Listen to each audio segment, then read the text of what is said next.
Hi, my name's Alistair Chapman, and in this video I'm taking a look at this. This is the Metabones FZ to Canon EF adapter. So the FZ mount is the mount that you'll find on Sony's PMW-F3, F5 and F55 cameras, and this is a really great option or upgrade for those cameras. Now, to fit it to the camera, it's really easy. It replaces the PL mount that's on the camera, so you release this locking ring here on the camera, take your PL mount off and replace it with the Metabones adapter. Then in the camera menu, under the camera section, you change the lens adapter type to the type A+12 or type C+12. It seems to work in either of those two settings. I've got this one set to type A+12.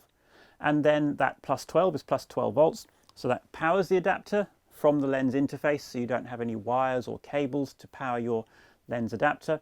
And then also it means that you've got communication between the adapter and the camera, so that information about your aperture and your focus distance is displayed in the viewfinder.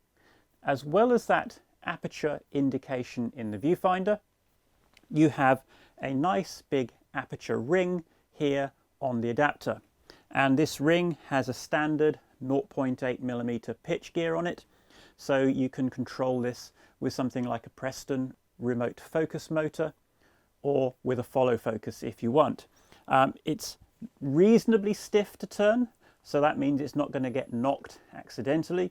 And here on this window on the side of the adapter just here, we have our exposure in F numbers, all very clearly, very neatly displayed. If you go beyond the lens's widest aperture, it is possible to turn this ring beyond that point. So if this was an F4 lens, for example, once we go past F4, the lens would stay at F4, even though we've got F1 displayed here.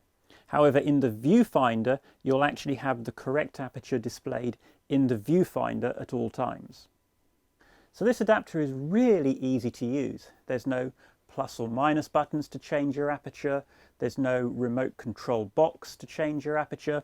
It's all here on the adapter, nice and clear for you to see really easily, nothing to forget or anything else. That makes this a really easy adapter to use. Now, in terms of mounting the lens onto the adapter, the Canon lens that is, it's really very nicely done. So to remove the lens, we turn this ring here and the lens comes off.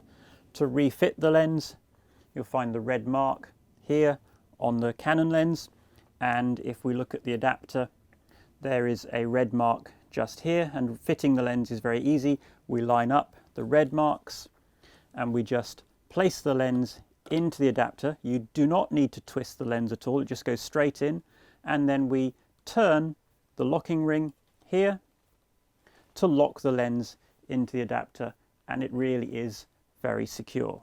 Now, the benefit of that is that the lens, once it's in here, there's no twist or movement in that lens. So if you're using a lens that has pitch gears, some of the lenses I use a lot, Canon lenses, are the Samyangs, and they have the pitch gears for follow focus on the focus rings. The lens isn't going to twist or move in the adapter, so your follow focuses, focus pulls, things like that are going to be much more accurate, and it takes a lot of the play out of the system. So that's a really nice feature about this adapter. Now, just here on the adapter, there's a little panel with two push button switches and a 3-position switch. Now, the two little push buttons, they are function buttons, and currently on this adapter, this is a pre-production one, they don't appear to actually do anything. The firmware on these adapters is user upgradable. There is a USB port on the adapter for firmware updates in the future. So perhaps Metabones have some ideas for functions for these buttons. But as well as the buttons, there's this 3-way switch, and this has 3 positions marked on the back here, which is manual, lock and auto. Now currently this one is set to manual, and when it's set to manual, my exposure, my aperture, is controlled by the aperture ring on the adapter. Very simple.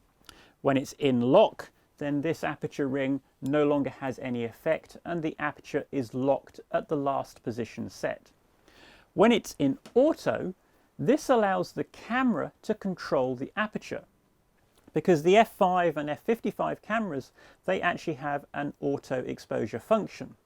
Now in the camera menu you can even put in an offset, plus or minus, to offset that exposure up and down, so you can compensate for difficult lighting situations, so it's actually quite versatile. Now the only thing I would say though, and this is not a limitation of the Sony cameras, but a limitation of the Canon EF lens system, is that the aperture works in steps. So all of these lenses from Canon and other manufacturers designed to go on the EF mount, the aperture operates in 1/8 of a stop steps. So it's never completely smooth. Now my experience is that during a shot you can actually see that aperture step.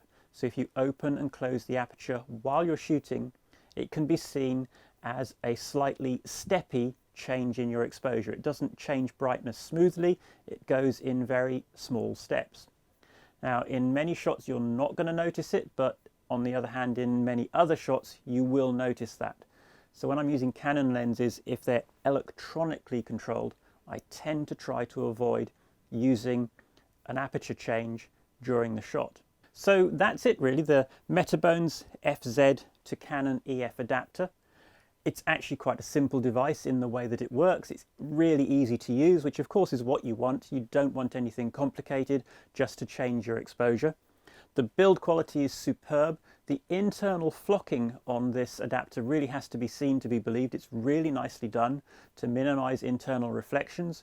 It's made out of steel and aluminium, beautifully machined, up to Metabones' usual very high quality standards. They do make a good product, and really I strongly recommend this to you if you want to use Canon lenses on a Sony F3, F5 or F55. I really do believe this is the best adapter for Canon EF lenses for these cameras that's currently on the market. And better still, currently the pricing's at $999, so it's also the cheapest on the market as well. And you can't get much better than that. Really good quality adapter, does what it's designed to do, does it very, very well, and at a really great price.